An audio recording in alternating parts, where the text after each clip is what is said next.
Hi hello guys, இந்த வீடியோவில் எதை பற்றி பார்க்க போகிறோம் அப்படின்னு சொல்லி பார்த்தீங்கன்னா, இந்த வாரம் இவ்வளோ பேருக்கு இந்த விஷயம் கிடைச்சிருக்கா, அதுக்கான பின்னணி என்னன்றதாங்க இந்த வீடியோவில் பார்க்க போகிறோம். நம்ம சேனலை ஃபர்ஸ்ட் டைம் பார்க்குற பர்சனாக நீங்கள் இருந்தீங்கன்னா மறக்காமல் நம்ம சேனலை சப்ஸ்கிரைப் பண்ணிக்கோங்க. அப்போ தான் நான் அடுத்தடுத்த போடுற வீடியோக்கான நோட்டிஃபிகேஷன்ஸ் அண்ட் பாப்அப்ஸ் வந்து உங்களுக்கு கண்டினியூஸாக கிடைச்சிக்கிட்டே இருக்கும். அது மட்டும் இல்லாமல் இந்த வீடியோ பற்றி உங்களுக்கான கருத்துக்கள் ஏதாச்சும் இருந்துச்சுன்னா தாராளமாக நீங்கள் கமெண்ட் பாக்ஸ்லையும் மென்ஷன் பண்ணலாம். ரீசெண்டாக ஜீ தமிழில் நடந்திருக்கக்கூடிய one of the top reality show அப்படின்னு சொல்லணும்னா சரிகமப்பா சீனியர் சீசன் 5 சொல்லக்கூடிய சிங்கிங் காம்படிஷன். ஸோ இதில் வந்து பார்த்தீங்கன்னா ஒவ்வொருத்தரும் அவங்களோட தனித்தனி இண்டிவிஜுவலிட்டி காட்டிட்டு வந்துட்டு இருக்காங்க. அது மட்டும் இல்லாமல் இதில் ஒவ்வொருத்தரும் அவங்களுக்கான தனி ஃபேன் பேஸே வச்சிருக்காங்க அப்படின்னு சொல்லலாம். ஸோ அந்த வகையில் ஒவ்வொருத்தரும் தனித்து வந்து பார்த்தீங்கன்னா போட்டி போட்டு வந்துட்டு இருக்காங்க. ஸோ அதில் ஒவ்வொரு வாரத்துக்கான ஒவ்வொரு பர்ஃபார்மருக்கு ஒரு பெஸ்ட் அவார்டு அப்படி மாதிரி தருவாங்க. ஸோ அந்த வகையில் இந்த வாரம் யாரெல்லாம் வாங்கியிருக்காங்க அப்படின்ற விஷயத்த ஒவ்வொன்றா பார்க்கலாம். First best performer of the week அப்படின்ற விஷயத்த சுஷாந்திகா அண்ட் அபிஷேக் பார்த்தீங்கன்னா வாங்கியிருக்காங்க. இவங்களுடைய பர்ஃபார்மன்ஸ் சூப்பராக இருந்துச்சு, வேற லெவல் இருந்துச்சு அப்படின்னு கூட சொல்லலாம். ரெண்டு பேருக்குமே இந்த அவார்டு வந்து பார்த்தீங்கன்னா கிடைச்சிருக்கு.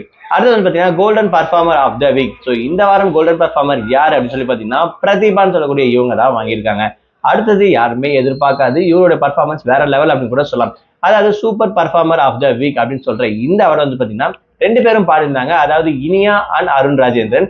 பட் இந்த அவார்டு கிடைச்சது வந்து பார்த்தீங்கன்னா அருண் ராஜேந்திரனுக்கு மட்டும்தான் அப்படின்னு கூட மென்ஷன் பண்ணலாம். ஸோ அடுத்தது வந்து பார்த்தீங்கன்னா best performer of the week 5000 ரூபாய் மதிப்புள்ள ஹேம்பர் வந்து பார்த்தீங்கன்னா அவங்களுக்கு கிஃப்டாக கிடைச்சிருக்கு. அது யார் அப்படின்னு சொல்லி பார்த்தீங்கன்னா கடைசியாக இந்த எபிசோட்ல பாடியிருக்கக்கூடிய சிவானி அப்படின்னு சொல்லலாம். ஸோ அவங்களுக்கு இந்த ஒரு அவார்டு கொடுத்துருக்காங்க. ஸோ இது எல்லாமே வந்து பார்த்தீங்கன்னா நம்ம எதிர்பார்க்காத ஒரு சில பேரும் இதுக்குள்ள இருக்க அதிக வாய்ப்புகள் இருக்கு. நிறைய பேர் இந்த வாரம் சபேஷனுக்கு ஏன் பெஸ்ட் பர்ஃபார்மர் அவார்டு கொடுக்கல, இல்லை கோல்டன் பர்ஃபார்மர் அவார்டு ஏன் கொடுக்கல அப்படின்னு சொல்லிட்டு நிறைய கொஸ்டின் இருந்துச்சு. இருந்தாலும் ஜட்ஜஸ் சைட்ல இருந்து அவங்களோட பாயிண்ட் ஆஃப் வியூல இருந்து ஒரு சில விஷயங்கள் அவங்களுக்கு தெரிஞ்சிருக்கும். அது மட்டும் இல்லாம ஜட்ஜஸோட பாயிண்ட்ல இருந்து பாத்தீங்கன்னா ஒரு சில இடத்துல வந்து ஒரு சில கரெக்ஷன் வந்து சொன்ன மாதிரி இருந்துச்சு. ஸோ இந்த ஒரு விஷயத்துக்கும் அவருக்கு வந்து கிடைக்காம இருக்கலாம். பட் அவருடைய ரேங்கிங் மார்க் வந்து பாத்தீங்கன்னா ரொம்ப ஹீல தான் இருக்காரு. ஸோ கண்டிப்பா வந்து பாத்தீங்கன்னா அவருக்கு அடுத்த வாரம் கிடைக்கிறதுக்கு வாய்ப்புகள் அதிகமாக கூட கிடைக்கும் அப்படின்னு கூட நினைக்கலாம். இன்னமும் அதிகம் ஃபோக்கஸ் பண்ண ஆரம்பிச்சிருவாரு அப்படின்னு கூட நினைக்கலாம். ஸோ இந்த அவார்டு பத்தி நீங்க என்ன நினைக்கிறீங்க இந்த வீக் ஆஃப் த பர்ஃபார்மருக்கு?